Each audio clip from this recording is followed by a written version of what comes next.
residential you live, huh? I know. I lived through my husband, but yeah. Hi, Will. Hi, how are you? I am well. How are you? I'm doing good. Here comes Barbara. Wonderful. Hi, Miss Barbara. Hello, how are you? I am celebrating being home and being on time.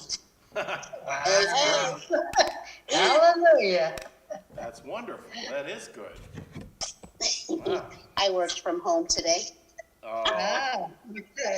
Hopefully you haven't lost your job, so Oh, no. that's why you're home. I did work a full day. Okay. You're allowed. I give you my permission.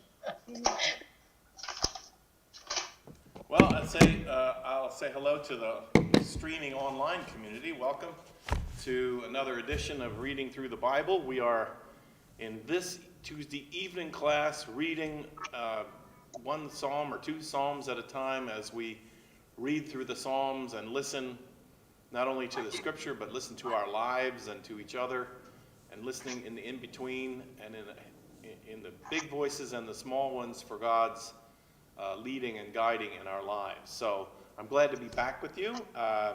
It's been a week, and again, hello to my present Zoom persons who are with us to add the conversation color to the reading of the text. And we'll see. I think there's a few more people who are still coming. I know Colette is planning to come. I don't know, is Debbie still in Ramadan? Yes, Yeah. I think tomorrow night is the last, and she has actually been at the mosque every night of Ramadan, Okay. which is quite an accomplishment for 30 days. Yeah, that's amazing. Yeah. Yeah. Oh, there's Colette's picture. I see her. Hi, Colette. Hi. How are you? I'm not to be visible at this point. Okay. Okay. We can hear you. Good. Yeah. Hi, Miss Colette. Look at the ceiling, and I'll be with you shortly. That's, I listen. can hear you. I can hear you. Okay. But Well, that's the option that's great about Zoom is you don't have to be seen. You can show up and not be seen. That's awesome. oh yes, it's So, great to be 90 years old.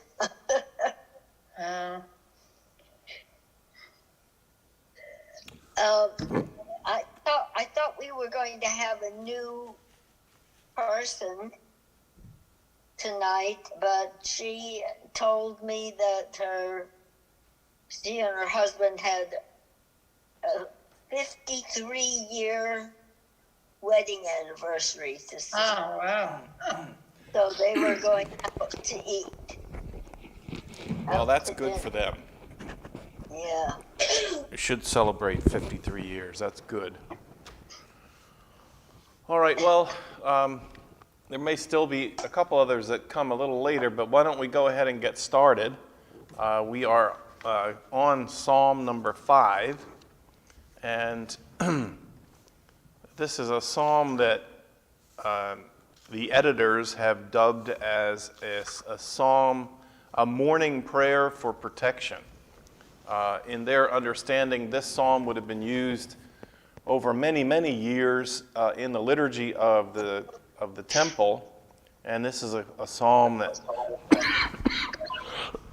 when you came to the temple, if you didn't know it, you would have asked for a prayer like this, and you would pray this prayer. I can tell already, I'm going to have to go get a little drink of water. So talk among yourselves for a moment. Okay. Did anybody see the Sunday sermon this Lou's? past Sunday? Lou's sermon? Yes. Yes. I just thought that was great that those three girls. Right. I was singing and there were tears rolling down my eyes. Well, that's why I'm in Florida, and I'll be coming home next week. But I tell Lou all the time that the one thing nice about watching on YouTube in Florida is I can cry through the whole service and no one looks at me while I'm doing it. It is, it's always a catharsis, but it was so exciting to see. There were three young women who were confirmed, and they went to Johnsonburg, and one of them had not been baptized, so she wanted to be baptized, fully immersed in the water at Johnsonburg. And then all three of them decided that they wanted to be also the two rebaptized. So have you warmed up yet, Lou? I think so. I don't know. I tell you, I had made the commitment when the one girl said, I want to be baptized, because she had never been baptized. And I said, well, that's awesome. We can do that as a confirmation retreat. And she said, I want to be baptized in the lake. I said, okay, all right. It's not the river, but it's the lake. And so I pictured I was going to get in the lake. I knew it was going to be cold. But I didn't picture that when I jumped off the dock, it was going to be 12 feet of water. So I went under the water, and the shock of the cold made my mouth come open, and so I swallowed a great big gulp of water, and I'm trying to get back to the surface. So it was quite an experience, but I mean, honestly, it was one of the most, I have to say, I don't know, exciting experiences for me. I mean, I'm Presbyterian through and through, and I love infant baptism. I like the symbol of you don't have to do anything to earn God's love or grace. It's upon you. It's for you. And yet, I have to say, there was something amazing about, a 15-year-old young woman who her parents didn't have her baptized when she was little because they didn't really know what they believed at the time. And then for her to ask to be baptized, and then to be baptized, and the other two girls, one of them actually didn't remember, her parents didn't remember whether she was baptized or not, so we did that. And then the other young woman was baptized by herself here in the church, but it was sort of, we snuck it in because she was so shy. And so to see all three of them together and I guess today I finally got warm, because that water was really, really cold. But when did this happen? I tried to act like it wasn't. So Saturday. This past Saturday. Okay. yeah, And you're just getting warm now. I'm just getting warm now. Just beginning to feel my toes again. But I don't see how. It's freezing outside. I know. What happened? I thought we were on our way I to don't summer. know. I mean, my goodness. You got out of the water and brought the cold with you. I guess. All I can say is I'm just glad it wasn't this cold on Saturday. And it wasn't. I'm glad for you. It was still fairly warm. So it was an experience of God's grace that I'll remember for the rest of my life. The whole experience was. Nobody has any time for anything anymore. Everybody's so busy. And so I held out this proposition to these families. What if we did a 24-hour confirmation retreat? And we packed everything into it that we could about what does it mean to come to a statement of faith. And so the parents came along, and it made for a wonderful, wonderful time together, and I don't know, just reinvigorated my own faith. So let's look at this song. Awesome. Let's look at this song for tonight. A morning prayer for protection. And I guess let's go ahead and read it. Would someone like to read it? If I find it, I will read it. Just give me 1 second. Are we doing 3 or 5? 5. 5. 5, okay.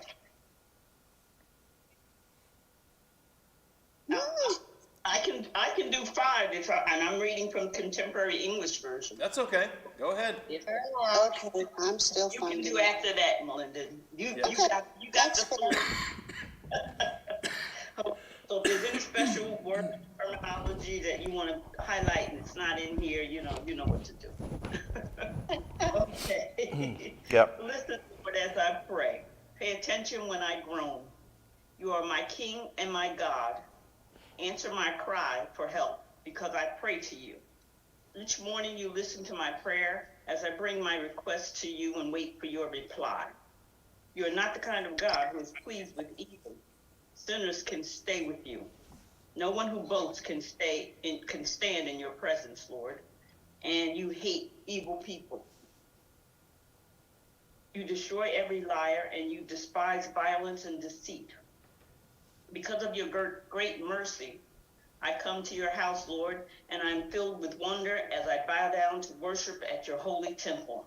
You do what is right, and I ask you to guide me. Make your teaching clear because of my enemies. Nothing they say is true. They just want to destroy. Their words are deceitful like a hidden pit, and their tongues are good only for telling lies. Punish them, God, and let their own plans bring their downfall. Get rid of them. They keep committing crimes and turn me against you.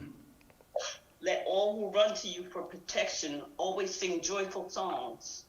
Provide shelter for those who truly love you, and let them rejoice. Our Lord, you bless those who live right, and you shield them with your kindness. All Are right. you sure we're not reading in Isaiah again? We're doing that on Wednesday mornings. Yeah. And it's us and them. And I'm hearing too much us and them in this. Yeah, it's I struggled with this one in getting prepared for tonight a lot because the commentators, they argue that it's important to listen deep to this psalm. The translation that you read makes it harder even to hear. I think the translator there had an edge themselves, because if you just took on face value what you heard, it basically says, okay, I'm going to cry out to God because I'm good, and God doesn't listen to anybody that's bad. And then it goes on to say, thank you for listening to me because I'm good. And by the way, God, could you destroy all the bad people? Because we know you can't tolerate anybody that's bad. But somewhere in there, the Psalter, well, there's two things that save this psalm for me. One is that it is true that God's nature as good and righteous does specify the character of human beings who want to walk with God. So God lays out, or God has an expectation of those who want to walk with God. If you want to walk with me, then there are some things that need to be characterized in your life. But it's an oversimplification, I think, to just simply say evil people. One of the commentators says that in the psalmist's time, the evil people are people who are brutal towards the poor and the weak. So it's not, it's not like, he does say later on in the one translation that these people have lied. But their lives are lived in direct contradiction to God. And that contradiction is that they are people who lay plans to trouble the weak and the innocent. And their falsehood and their deceitfulness and their unscrupulousness is particularly causing suffering for people who are close to the heart of God. So when I step back from it, what the psalmist is declaring is that God is not just going to let it go unnoticed, that if God's presence in the world is there to relieve hunger, to relieve suffering and heartache and the brokenness of hard lives, that if you are one of those people who is actually causing hardship for other people, you and God are going to have a contest. There's going to be a confrontation between you and God, because God is at work in the world to take care of the poor and to relieve the suffering. And so when they describe evil persons, for the psalmist, an evil person is a person who specifically works against God's initiatives in the world. Does that help? Yeah. And I'm reading the comments here. It says, to the psalmist, the temple was the house of Israel's God and a place where blessings were given.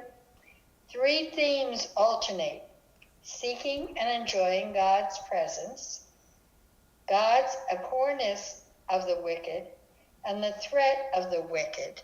So when you also explain about God trying to keep us away from evil and people who are acting in an evil way, then I can understand it, rather than saying God hates the evil. Right. Because I don't believe God hates anyone. No, I don't either. And that was jarring to me, especially, again, in that translation, that God hates the evildoers. But I think that word hate has to do with, as I said, that there's opposing forces going on here. It's the consequences. Evildoers are not, they're evildoers, they're not evil people. Right. And that's an important distinction. Right. And the I evil. think God hates evil. Right. That is a difference. That is a difference, and God hates evil. So that saves, in some way, it saves my listening to this psalm a little bit. And then the second part, which is very tough to deal with, is the arrogance of the psalmist. The arrogance himself, or what comes through as the arrogance. But the commentator that I'm working with, and again, I think helps a lot, is that in verses 5 through 9, he says, for you are not a God who takes pleasure in wickedness. Evil may not sojourn with you. Evil may not travel with you.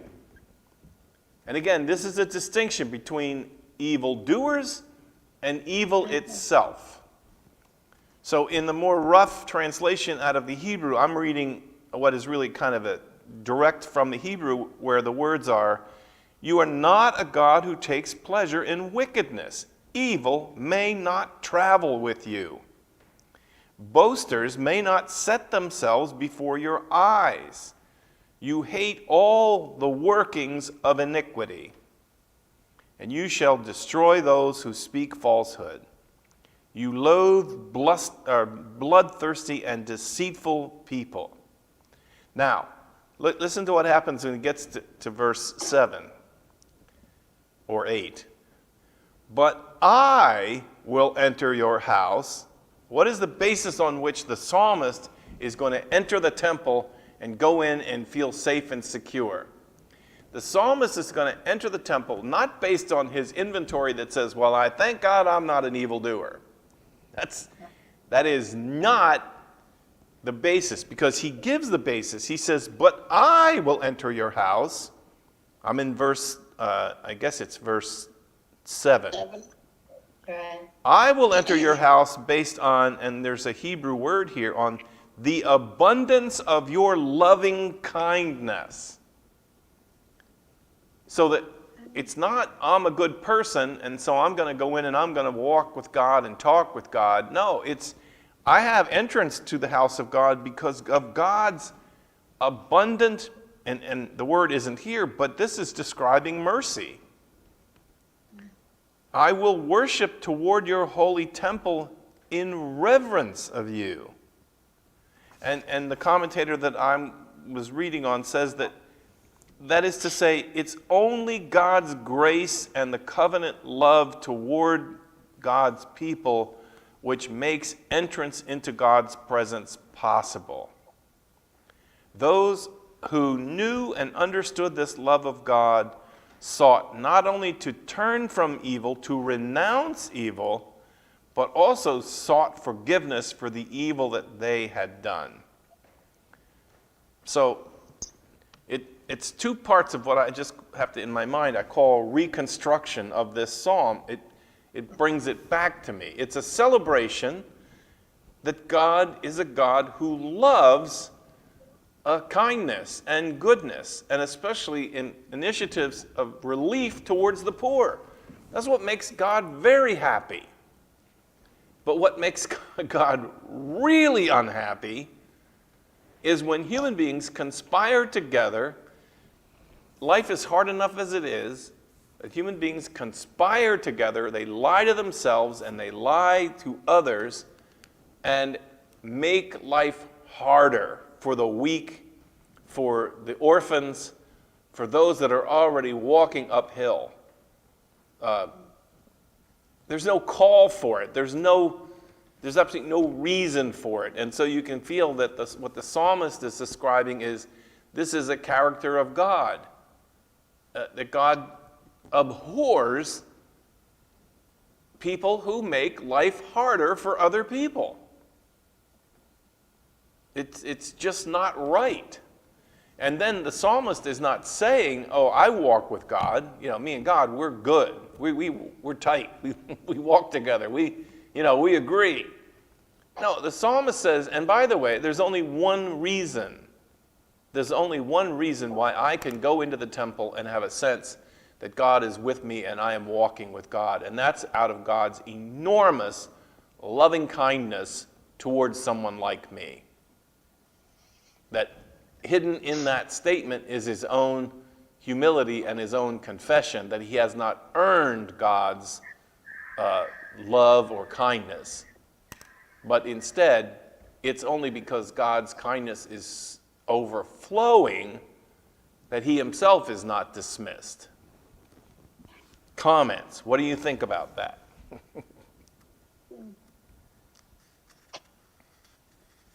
Well, one of the things I'm thinking about, particularly with Barbara and her opening about sounding like Isaiah, is that the psalmist is looking like bless me and kill everybody else. Yeah.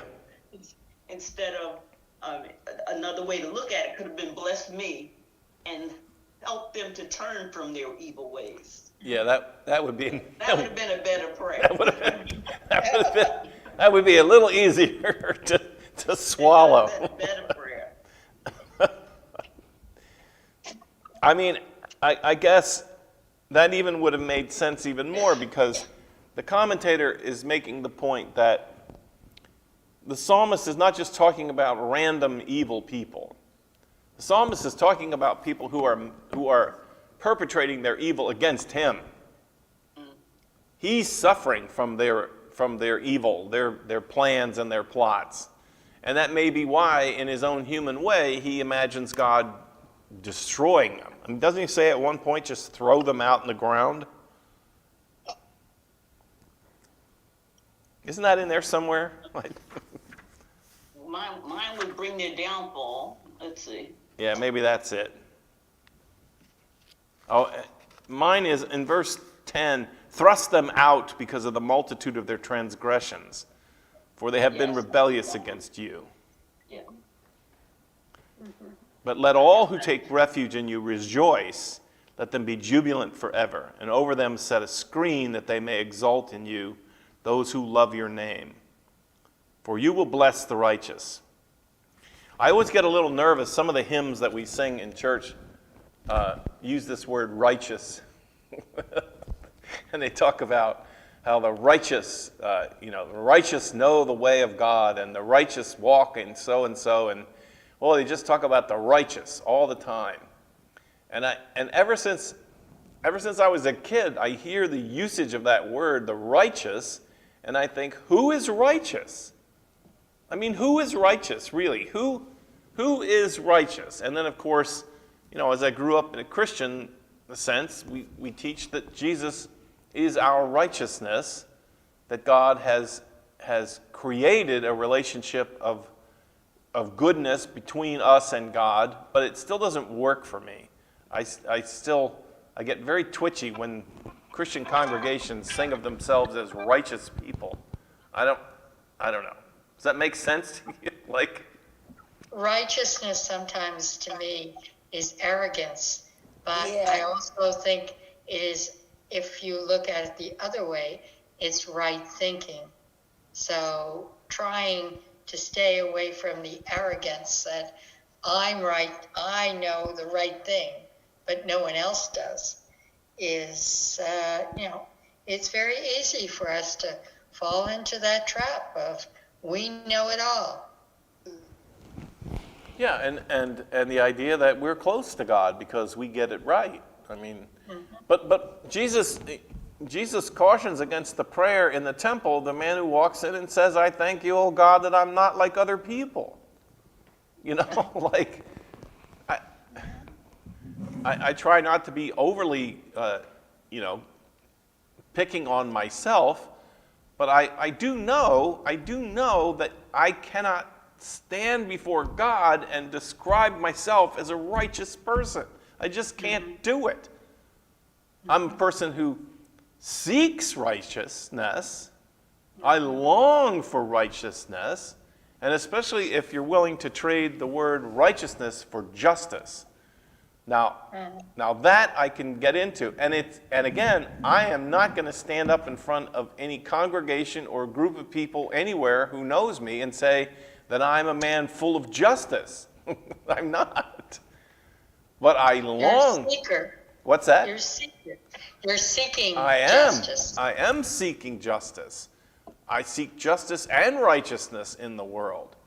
And I pray that to me, the hope for me, oh boy, I got to think about this, and I'm going to say it because I decided, I really do believe that. The hope for me in the world is not my goodness or my righteousness or my justice. The hope for me in the world is, I hope God's loving kindness is large enough to include me. Which it seems like that's what the psalmist is saying.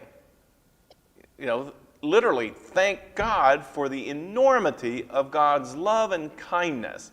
I just wish that the psalmist had a better idea of how does God's loving kindness apply to those who are, perpetrating injustice and suffering toward other human beings. I don't know. And remember, I told you that the title given to this by the commentators is, it's a prayer for protection. So the psalmist the writer is being attacked, and attacked by people that he's perfectly willing to call evil people. And he is longing to be aware and to gain the confidence that comes from realizing that God is walking with him and will protect him. The last sentence of the prayer says something about a shield, doesn't it? Yep. For you will bless the righteous, O Lord. Cover them with a shield. Right. Cover them with a shield and surround them with favor. I don't know. If I was putting together a book of favorite psalms, this wouldn't be in it.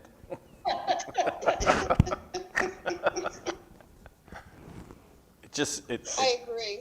Yeah, it just worries me a little bit. I get it, he's suffering. But isn't that the most dangerous time, when we're suffering, and then we look at other people, or we look at the people that are causing us suffering, and we begin to imagine all kinds of evil and torture and revenge and everything for those people, and then we want to believe that that's God's opinion too. And it doesn't, it doesn't work like that with God.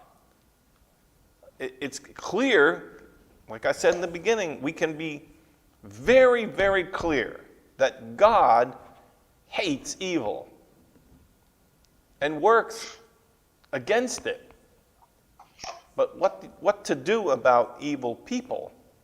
And this idea that, God can't separate the evil that they do from who they are, that doesn't make sense to me. Because if God can't do that, then what hope is there for me?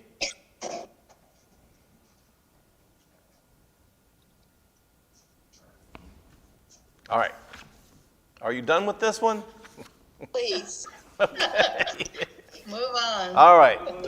That's somebody read Psalm 6. This is titled, in my commentary, is titled A Prayer to Pray When You're Sick. I wonder if Alexa will read Psalm 6. I don't know. Let's see. Alexa, read Psalms 6. I guess not.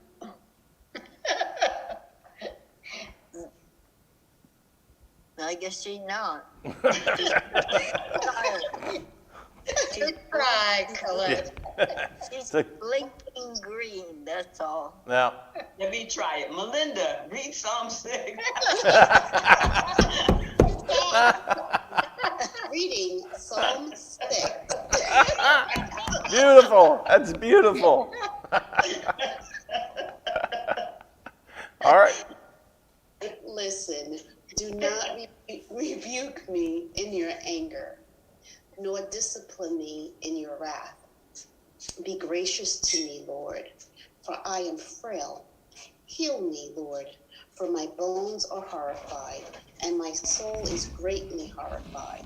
But you, Lord, how long?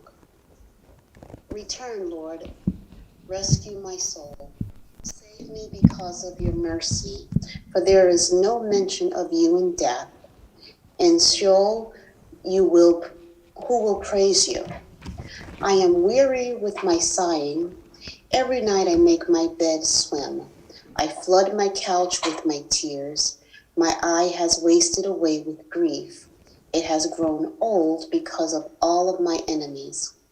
Leave me, all you who practice injustice, for the Lord has heard the sound of my weeping. The Lord has heard my pleading. The Lord receives my prayer. All my enemies will be put to shame and greatly horrified. They shall turn back. They will suddenly be put to shame.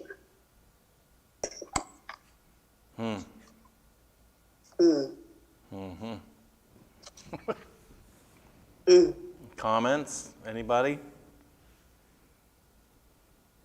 It's much more relatable to me. Yep.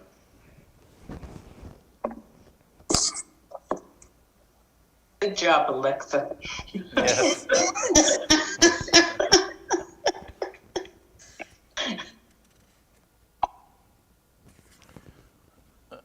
So, Well, to me, it sounds as if he's asking God not to punish him for his ways, and he's bearing down in grief because he has done bad and asking for his mercy. yeah. And he's crying for his sins, for the sins that he's done. That's what it sounds to me. And mine says recovery from grave illness is the reason for this prayer. Mine says a prayer for mercy in time of trouble, and I'm reading from the New American Standard. Yeah. And I'm in the Revised Standard myself. And the Definitely trouble. the commentary that I have, and I think wants to make a great distinction, and to make the point that this psalmist, although they are full of despair, and they're at rock bottom. They've reached the bottom, And if you've been there, maybe especially disease and illness can take you there, like no other event can. That the psalmist does not worry that his condition is being caused by moral failure. He's not worried about that. And instead, he's casting himself on God's mercy, not because he needs forgiveness or anything like that, but he needs healing. or she needs healing. She needs to be made better. The one sentence that the commentator makes is that the Psalms conceived on the sickbed are marked by profound pathos, for they contain the words of the living, but they are haunted by the shadow of dying. And that's, for me, that is what comes through in this, which I think is why we get silenced when you read it. There's just, the Psalms of sickness are the expression of, God gave us life for purpose of living, and living is good. But when sickness comes, it brings the shadow of death. And that's why the depth of despair comes in those moments. And it's not about, am I a good person and am I suffering because I was bad? No, it's not. That's not what it's about. If you give me leave, I want to read this one paragraph that I highlighted. It is proper that the modern reader of the Psalms understand them with an awareness of the doctrine of resurrection and everlasting life. Now that might seem strange because this is the Old Testament and that is the story of Jesus. But to add this perspective to the Psalms of sickness too quickly may be questionable, especially for the healthy reader. For the awareness of joy and resurrection beyond sickness and the grave may contribute to a casual understanding of death. And a casual understanding of mortality is likely to crumble with the onset of sickness and the advent of death. It was a fact, as the psalmist knew, that this life was the gift of God. And in this life, God could be praised. But in death, it would no longer be possible to join in the praise of the congregation of the faithful. If too easily we think that when sickness and death approach, we will trust in God and look to the life beyond, then when reality comes, the casual faith may not sustain you. Like the psalmist, we need the full appreciation of this life before we can look beyond it. And the psalmist, we may have to undergo the anguish of pain and the sense of separation from God before we can emerge to the faith that rests confidently on God. The sense of anguish and trouble which permeates the psalmist's words was experienced even by Jesus, and indeed influenced his words. We perceive the pathos of the psalm most clearly when it is read in the context of the Passion. Now, what I hear and got excited about was this. The idea of life after death does not help you when you're in the place where this guy, the psalmist, is. And if you have ever been, or if you ever been at the bedside of someone who is suffering intense pain or the worry about the coming of the end of their lives, my experience has been that it's the healthy people sitting around the bed who want to talk about heaven. Right. The people lying in the bed are holding onto, they want the grace or the enough life just to be able to endure what they're going through. And sometimes people think, it's a shame because maybe if they had faith, they would go in through these moments and they'd be very optimistic or whatever. The commentator is saying that's not the view of the psalmist. The psalmist that is suffering here loves life. Loves life. And he sees life as a gift from God. And I read the part where he says, the greatest thing for living is to be able to be living and to sing praises to God. And that's life in the fullest. And when death approaches, or when severe sickness approaches, if you're really entering into it, there is a grief, a debilitating grief about the loss of the ability to live life praising God and being with people. I don't know. I get it. the promise of resurrection and life after death, I believe in it too. And I take comfort in it now, mostly when people that I love die. Because it gives me great comfort to think that I'm going to see those people, my best friend from college, and my mom and dad, and the children of the church that I used to serve who are gone. It gives me great comfort.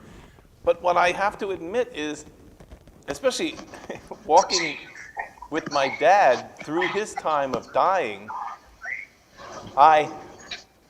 somebody just. Hi, I'm sorry I'm late. This is Daisy. Hi, Daisy. Glad you're here. Don't be sorry. That's good. So as I was saying, that for my father, believer, he was confident in the reality of life after death, but still the journey into being very sick and losing his ability to be with his family and also with his loved ones was a great struggle for him. It was dark. Those were dark days for him. And he longed to find comfort in this life, because I've said this about many people that I have been with on their deathbed. He did not want to die. He did not want to die. And that's just honest. That's just the honest truth about him.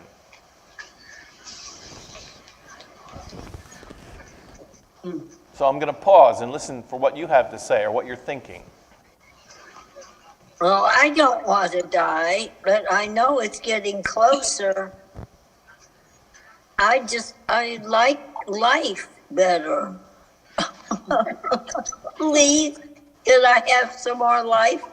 And I think what you just said right there, the simplicity of what you just said right there, is exactly what the psalmist is saying. This is what he's saying before God. Please, could I have more life? Life is good.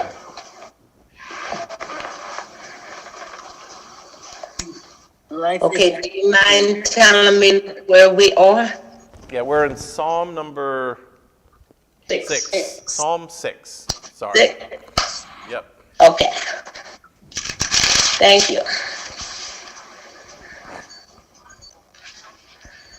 So, are you saying that there's a dichotomy that that the person who is severely ill and knows that he or she is about to die wants life, just as Colette says, and yet the people surrounding him or her are talking in a different way and using a different language about life after death, and that's more reassuring to them.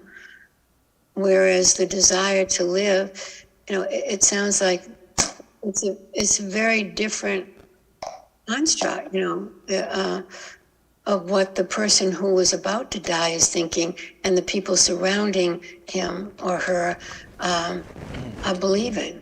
Huh? Yeah, I think that actually, in my experience, happens a lot.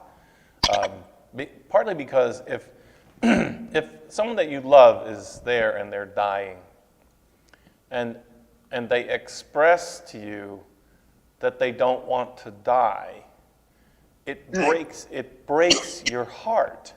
It breaks your heart. You just, I don't know, is there anything more heart-wrenching? And so sometimes the people who are dying, it's in chaplaincy training, they teach this, that the person who is in the bed dying sometimes has to do more to take care of the living and how they are feeling than the other way around. And oftentimes the person, even who is dying, has a kind of a level of comfort about that, but that those of us who are standing around, don't want to go without them, we don't want to see them die, our hearts are breaking, we're bereft with the idea that they're going to be gone, leaves the person who's in the bed sort of alone. They don't have anybody who's really sharing the experience that they have. So it has been many times. I have been with people who are dying and their family is around them and they ask for time just to be alone with the pastor. And when they're with me as the pastor, they feel more comfortable to say, for example, my family wants me to die so that they won't have to suffer anymore. And is it terrible, Pastor, that I don't really want to die? And then they will cry, and I'm there as the pastor to comfort them. And it's hard. It's very hard because death, I know, okay, there's a good resolution to death on the other side, and there is something powerful in faith about accepting death. But there's also nothing, there's nothing anti-God or anti-Christian about hating death. About hating it, about resisting it, about being angry about the fact that death is coming. And if you have trouble with that idea, you're going to have trouble with the whole Psalms. Because the Psalter is often very, very ready to lash out that why does life have to be so good and then it comes to an end? Mm-hmm. I don't want it to end. Do many of your people who are dying say they are ready to go? Yes. I don't know about many. I would say if you did a cross-sampling of it, about 50% of the people that I walk through the valley of the shadow of death with in my 37 years as a pastor can't talk about it at all. They can't. It's upon them, it's in front of them, it's around them. Their family members know what's happening. That's why they're there in the hospital rooms or in the living rooms. They cannot talk about it. And so you don't know where they're at. But of the ones who can talk about it, once in a while, you find a person comes along and says to me, you know, Pastor, I've lived a really, really good life. I've been a very, very fortunate person. And the fact that my life is coming to an end, I just don't want to suffer on the way out. Exactly. I'm okay. If this is the end, then I'm okay. Yeah. So how do you console the ones that are saying, I don't want to go? I'm not ready. How do you console that? What do you do in that situation? Well, the one thing, I will tell you this, that's a wonderful question. The one, makes me laugh. The one thing that my chaplain supervisor, who I adored, he was a wonderful old Lutheran gentleman, the one thing he would have said to your question is, well, the one thing you don't do is leave the room. When a person is lying there and they are expressing this brokenness, this heart of sadness that I do not want to die. I do not want to die.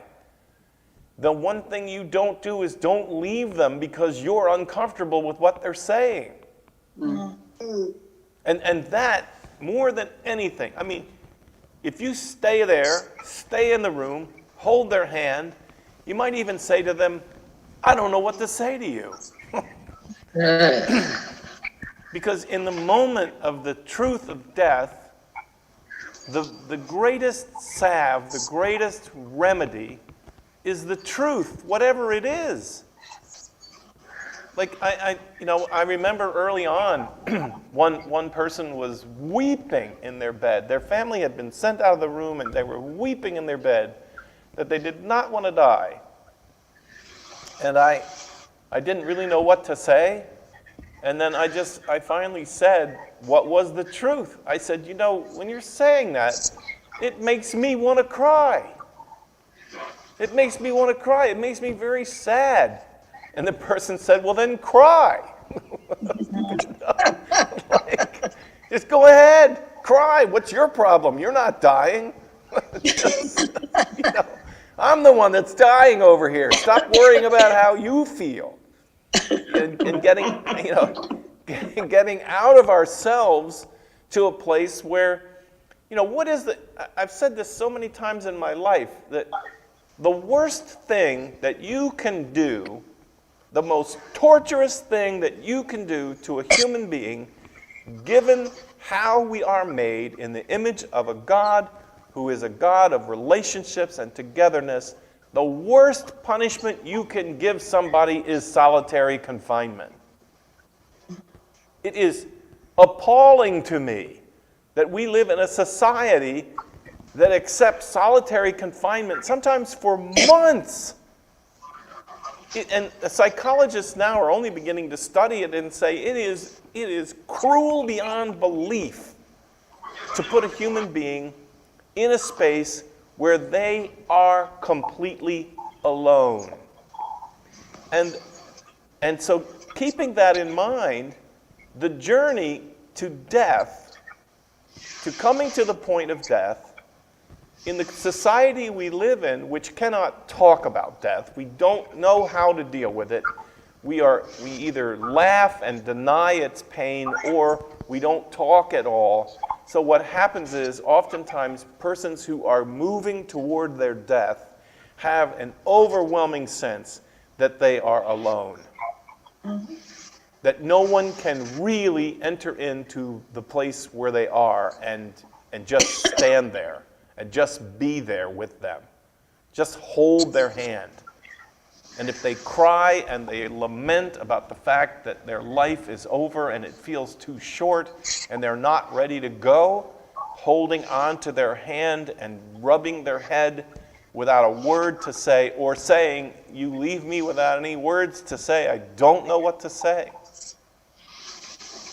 And that honesty, that togetherness, that, the words, there was a young woman that sang a blessing at the end of the service on Sunday, and it's a New Zealand blessing. And the language of the blessing ultimately is the word of God, which says to the human being, "I am with you. I am with you. I am with you always. And I will never abandon you. I will never leave you alone." And that's the reason that, this is the salvation of God, the promise to never leave us alone. And so we, as people of faith, in whatever life brings, in this case for the psalmist, it's a prayer in that moment of worrying that death is actually going to overcome them, and then prays that the presence of God will be with them so that they are not alone.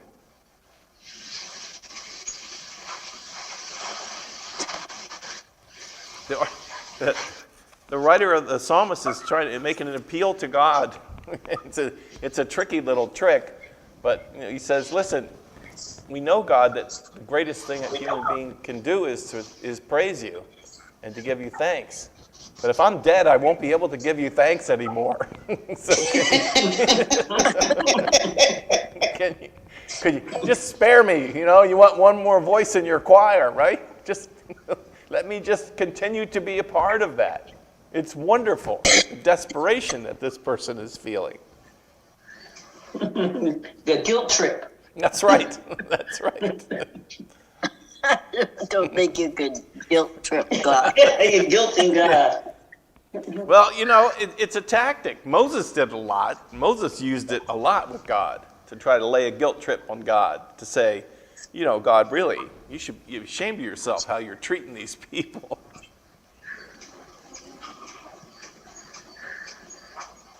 So let me just ask you, maybe it's too personal, but what do you think about your own death? Do you think about it? Mm-hmm. I think about mine, yeah. Mm-hmm. Well, what do you think about it?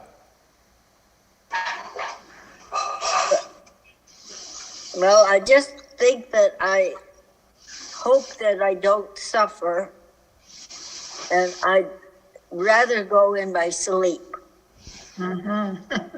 Don't we all? Yeah. We don't mind dying, just go, the process is frightening. That's right.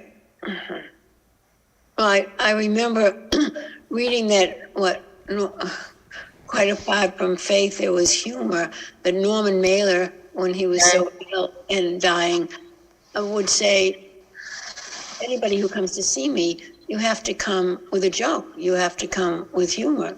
So that was one way of dealing with something that was so, appalling. Yeah, my father was a very serious man. And, there were 7 kids around the table. My mom liked a good joke. And if you told a joke at the table and everybody started laughing, my father would get mad. He didn't like it. He was not amused. And so what really blew my mind away was that when my father entered into the last, I would say, 5 days, maybe 4 days of his life, he was at that point where he knew he was dying. He knew it. There was no question about it. He didn't know how long it would be, but he knew the end had come. And he got into a place of humor. And it wasn't bad humor. He was really humorous. And if people had come, he had a big family. My father and mother, when they died, I think they had 37 grandchildren and something like 48 great-grandchildren. Good goodness. I know, it's massive. It's just a massive group of people. And so when the word came out that they were, my dad was dying, then the parade began, and people were coming to see him, and, I couldn't even begin to tell you all the funny things that happened. But he had a hospital bed, and we moved it in the middle of the room, and people were standing around him at one point, and he kind of lifted his head up at one point, and he looked at us all, and he said, "You all look like vultures waiting for something to die in the middle of the room." I mean, it just went on and on and on like that. At one point, he said to me, "Lou," he said, "come on over here. I want to ask you a question." And he sounded very serious. And so, of course, I move over to the side of the bed, and he pulls me very close, and he says to me, "Is there a button here I could push and this would be done?" and it was like he wanted to make a joke. Yeah. But It's and his passing. Yeah. His journey to death was not full of lightheartedness. He did not want to die. He did not. He was 93 years old. He was in some ways working to begin another stage of his life. My mom was gone. His wife of, I don't know, what was it, 70 years they were married? And he was looking to begin again. Looking for new things that were going on. And then it became clear he was going to die. And he was enormously distressed by that. He did not want to die. I mean, I don't even know. I ask you the question, what about your own death? How do you look at, death? Maybe you think of it as a long way off, or the possibility of it not being that long off. I don't know. I don't know how I think about it. I guess I don't want to think about it. I can't even imagine it. I don't want to not be here. Right. I've turned 80 September of last year. And the one thing I'm doing now is kind of checking up on people that are in my life and are important to me. And looking to see that they're moving in a trajectory that's positive. Yeah. I feel like I don't have to worry about those people. I am worried about the ones that are around me, that I am part of their life and they are part of my life. That seems to be part of my preparation. I'm looking at them. And I watched my grandmother do that, and I watched my mother do that. Just kind of checking up on people and making sure they were going in a positive direction. Life was moving along reasonably healthy. And you know that if you leave, that the loss of you will not stop that.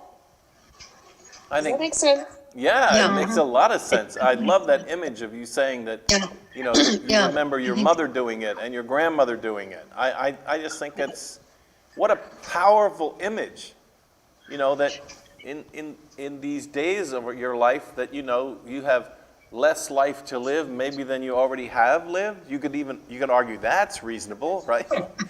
And that in those days, that one of the things that you can do in cherishing life is to look after those that you've loved and that you care for in this life, and to try as best you can to, I've seen people who get a sense that, maybe the time is right to end old animosities, to end trivial problems, and let that be something that how we use these days, these latter days of our lives.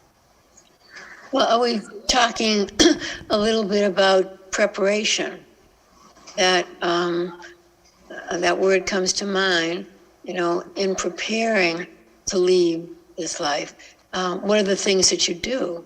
How do you keep active in your mind and so forth, so that you don't dwell on the end, but rather the preparation, and that includes taking care of other people, maybe making sure, that you have your will or whatever it is. I don't know, maybe preparation is something that is useful. Yeah. The other thing that's happening for me is that I'm really looking at things that make me unhappy. You're And looking things at, that make me happy, and I want more of those happy things and less of those unhappy things. yeah, Because the time is shorter. yeah. I can't resolve all of those things, so I'm moving away from things that make me unhappy. That's smart. Seems like the right thing to do. I stopped watching. We should I start stopped that watching. earlier in the process. Yeah, I stopped watching TV news. I listen to NPR for about an hour in the morning, and That's enough. that's enough for me, because I don't want to live my life thinking I'm a great believer in the Serenity Prayer, and I love the hymn, I'm going to live so God can use me. And how can I still be used by God in these years? Yep. And not say, I can't do this, I can't do that anymore, but what can I do to make a difference? And of course, my grandkids are always, hearing the same stories over, or the lectures over and over, or the sermons over and over. I'm sure that, don't forget this and don't forget that. And then, of course, you have the documented in Scripture the approach to death that some people have, which is eat, drink, and be merry, because tomorrow you could be dead. Make the best of it. You got to do everything you're going to do now. And I'm not sure that's exactly, the psalmist here is just simply arguing with God, not give me more time to go to another party. He's just saying, Right. give me more time to go into the house of worship and to document my gratitude for you for this life. I mean, it's a wonderful sense of how are you going to approach the time when you might be going to die? I was influenced enormously in my life by my uncle. My father and my uncle did not speak a word to each other for 30 years. They had a falling out similar to the boys in the prodigal son parable. They had that kind of a confrontation and an impasse, and they did not speak for 30 years. And my uncle, who was younger than my dad, had moved to Arizona and bought a ranch in Arizona, and he was a cowboy and all that. And he called up my kids and asked my kids to arrange for me to come and see him because he found out he was dying of cancer. And he had about 3 months to live. And so the kids did that. I didn't know what was up. But he also did the same for my father. And so he arranged for a meeting 1 week on the front porch of his house. He brought his brother, who he hadn't spoken to in 30 years, and me. He wanted me there because I was the pastor. and so there I was, my dad on one side, my uncle on the other side, and I watched as my uncle, I don't know how else to describe it. He did not want to die. He did not want to leave this life with the hardness that had developed between him and his brother. He just did not. And so they began to talk, and they began to tell the truth. They began to say the things that were the basis of the fights between them and the jealousy that had developed over, the way my grandfather had loved one more than the other. And it was a week long, and we weren't even really done by the end of the week. But what was true by the end of the week was that we could walk off that front porch, and my father and his brother were arm in arm. They were together. And that, in some ways, I don't know if I can say this. So now my uncle's ready to die. But what I actually felt and wept for in the night was they were actually finally, the two of them, ready to live.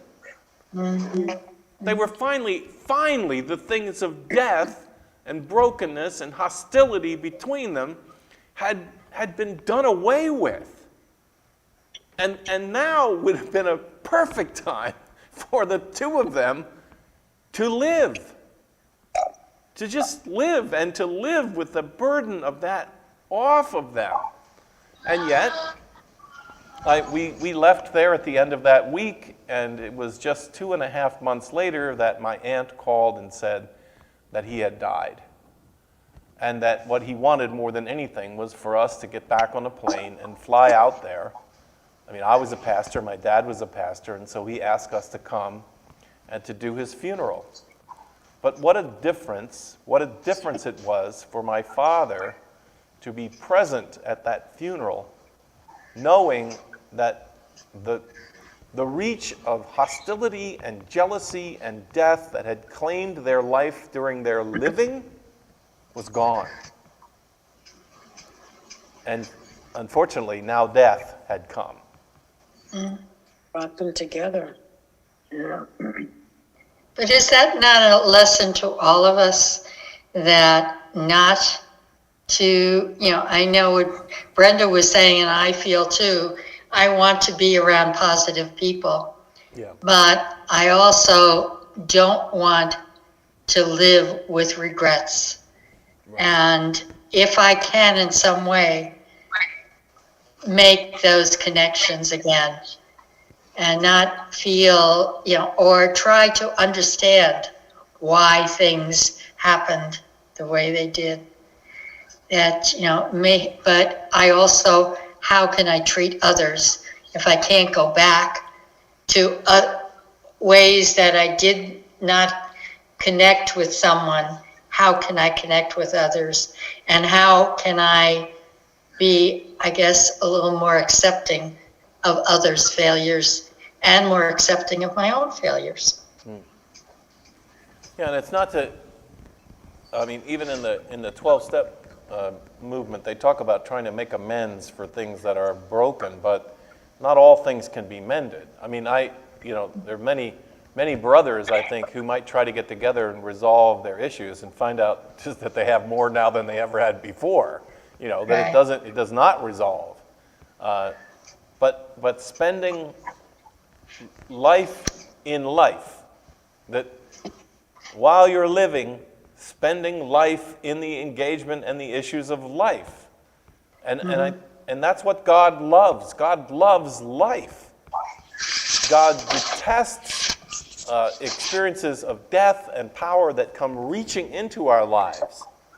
And so God is the enemy of those who cause death and suffering and torture and injustice, because God loves life, and God loves relationships that get healed, that get resolved.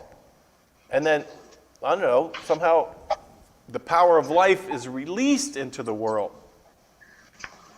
And so whenever and however, you don't even have to think about it as preparing for death, but maybe you think about it as preparing for real life, for more life.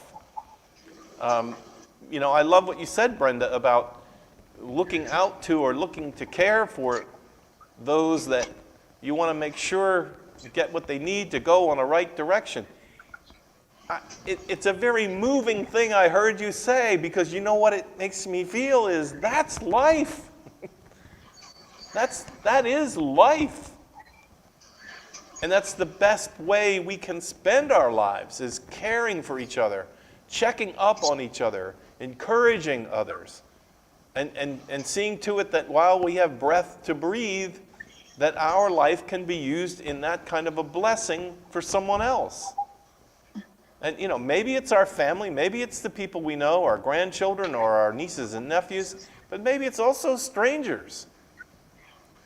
Taking a look around tomorrow on the way to the grocery store and seeing who might be there, that there's an opportunity for you to turn loose the power of life on them. And maybe take more risks because you're older and you're thinking, well, I'm not going to be around that much longer. I'm going to take advantage of these opportunities to do this. I think that's drawing on the power of life. Am I crazy? No. No. But maybe it's something we should be doing, or we should have been doing at an earlier age. I don't think so. But you can't go back. I don't think so. It's like you were busy doing what you needed to do, and that was raise children, Yeah. grow a family, Yeah, it is. be loving towards your husband. Those are the jobs. Yeah. I think the job of a person that hits my age is a little different than the job of a 40-year-old or 30-year-old. Yeah, but it would have been nice to be able to think of that at an earlier time. To care more for people. But you're doing it. You're doing it with your family, with the immediates. Right. Now you have the time to do it more larger, larger, And you have the wisdom. to know the difference. Yep. You're the wisdom. For wisdom, yeah. Right? Yeah. Yeah, I took a class recently, and it was taught by, I think it was a pastor of the United Church of Christ, but he did a class on Sojourner Truth and Ida B. Wells. And he kept saying that this was written down in the words of Sojourner Truth. And at the end of the class, I said, "Are you saying that she was not literate?" And he said, yes, she could not read or write, but she was such, what she had to say was so wise. And I said that, it was sad that she wasn't able to have that ability, but yet he said, with age comes wisdom, hopefully, and that she had the wisdom. Judy, you were going to say something earlier. Yeah, I was going to say, I think forgiveness is also, a large part of everything that, that we're saying too. Mm-hmm.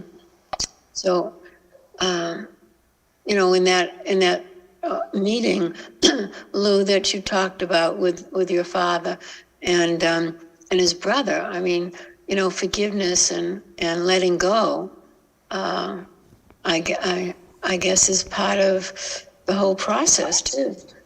Yeah, letting go of life, letting go of anger, letting go of past, recriminations, all of that. Yeah, that's big. Yeah, I agree with you totally, and it just occurred to me too that, in the Hebrew faith, and actually in deeper teachings about the Christian faith, when we come into the place of worship, I mean, the temple for the ancient Hebrew people was the Garden of Eden.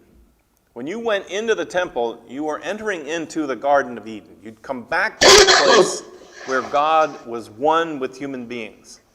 And in some ways, the journey for Christians, in some explanations of it, we get up on Sunday morning, which is the first day of the week.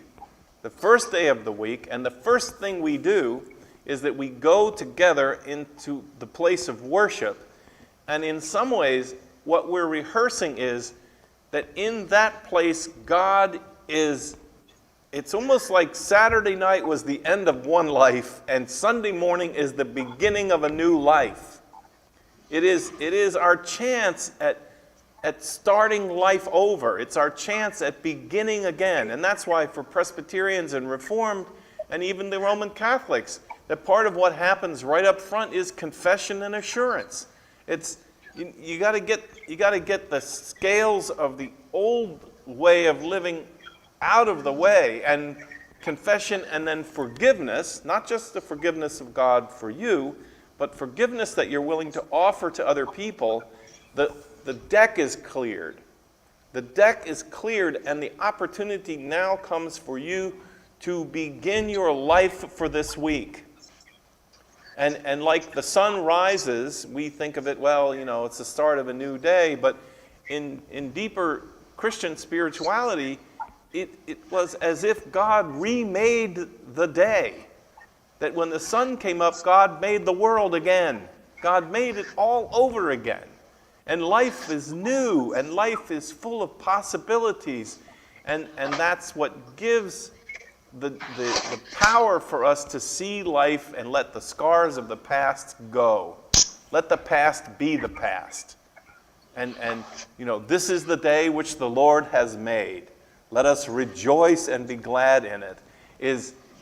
Calls to us to say, let the past be the past. Death has had its claim on us. Let's let life and hope and joy and thankfulness rule this day and shape our life. Amen. Amen. Yes. And so whether you're 80 or whether you're 10, each new day. Now, when you're 80, if I'll sneak in a quote from my grandfather. I remember going to my great-grandmother's funeral. She lived to be 103. And and I went to the funeral, and I was standing next to my grandfather, and I said, wow, 103, she must have been a really wise person. And my grandfather said, it's not how long you live, it's how wide open you had your eyes while you were living. So I still think that is true. It's like to have our eyes open to be able to see the day and to be able to live the day and to defy the ways of death and the hostility of life.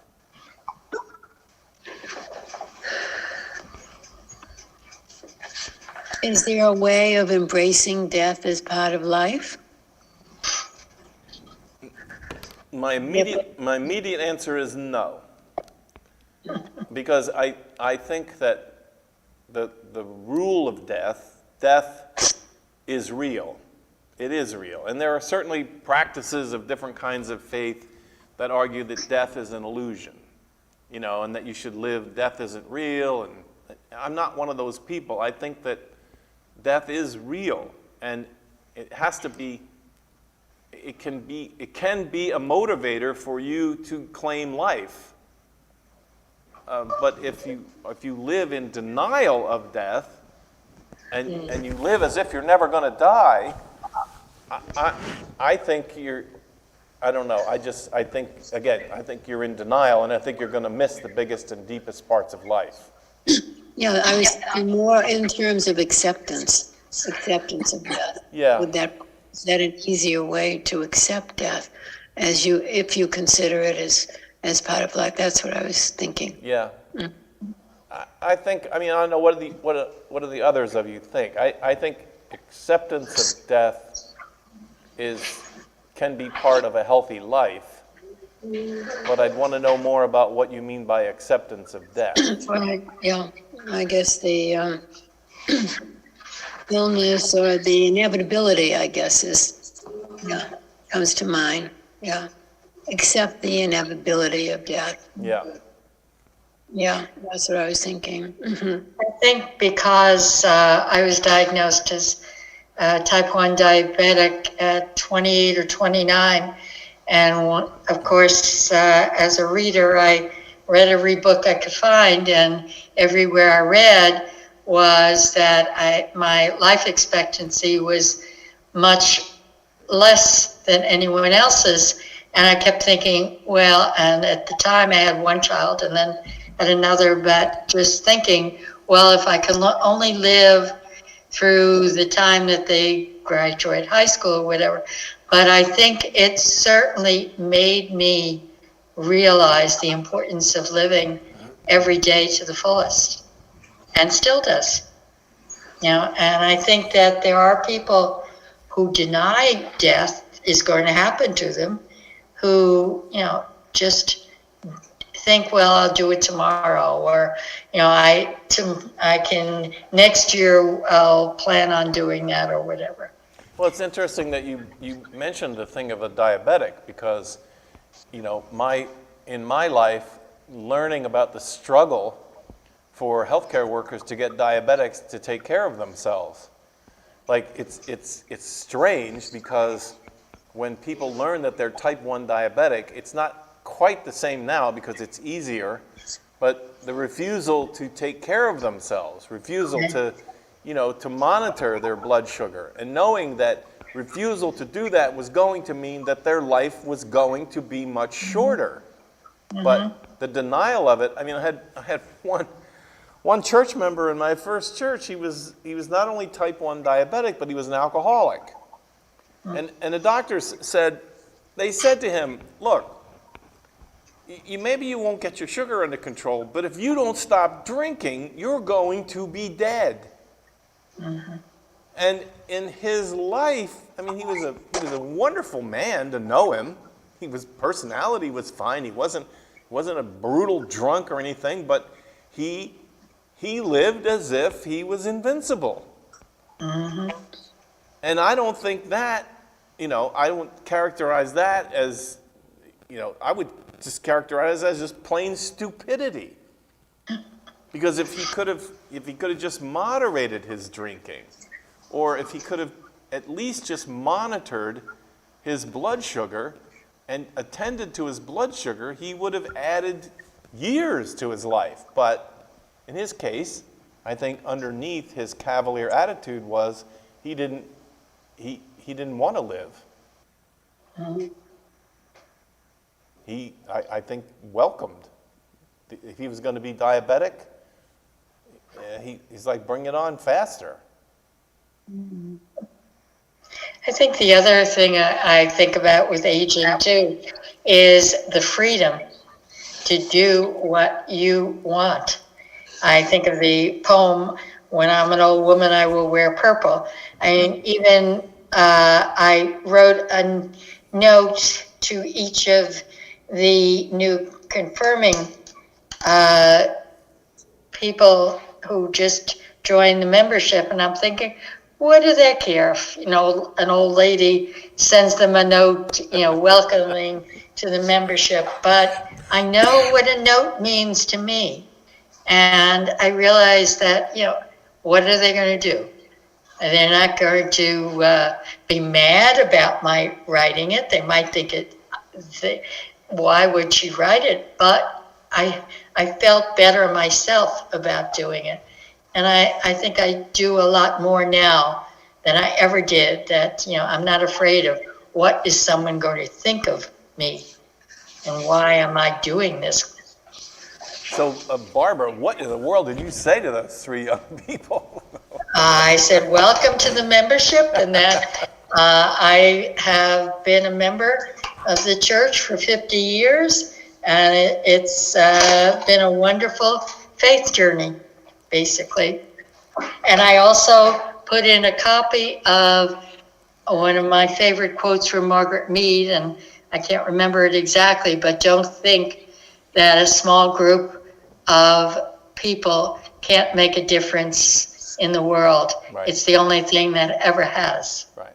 Beautiful. That's beautiful. And the fact that you, like you said, you don't have to worry about people's response. You just, look, this is a chance to do something.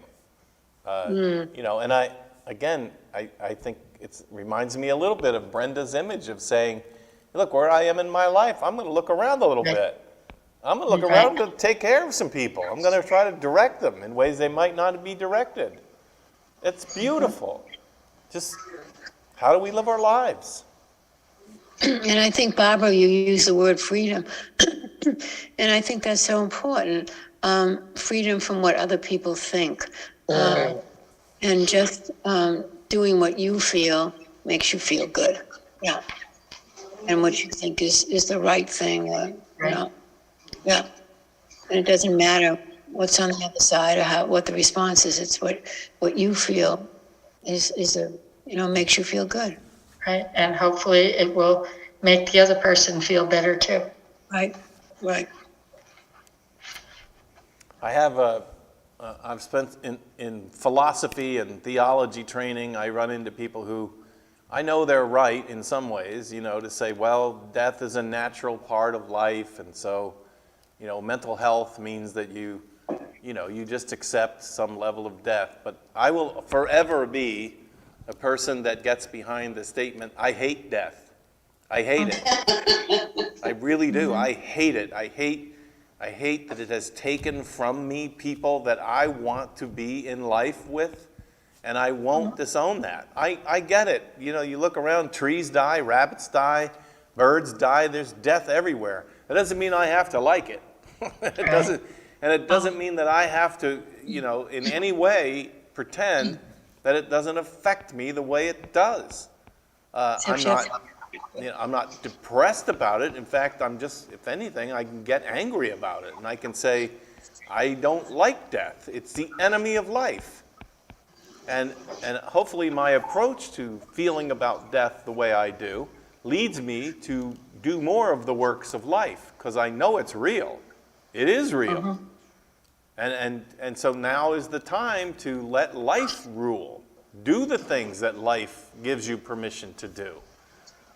Because death is no friend of anybody. Except maybe it's a friend of those who are acutely suffering.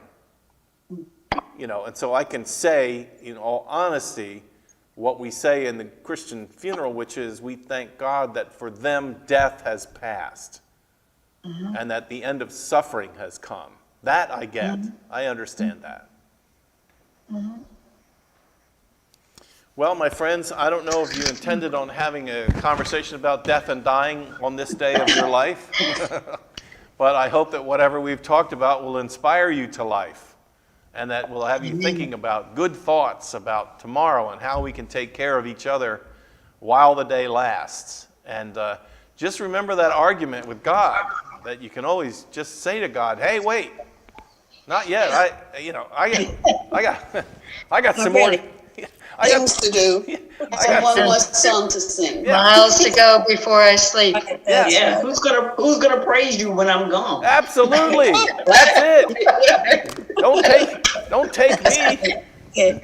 Good night, everybody. Good night, everybody. Good night. Thank you Thank you all. very Have a much. good week. All right. Bye. Thank you. Good night. Good night. Good night, everybody. Bye. Good night. Yes. Okay.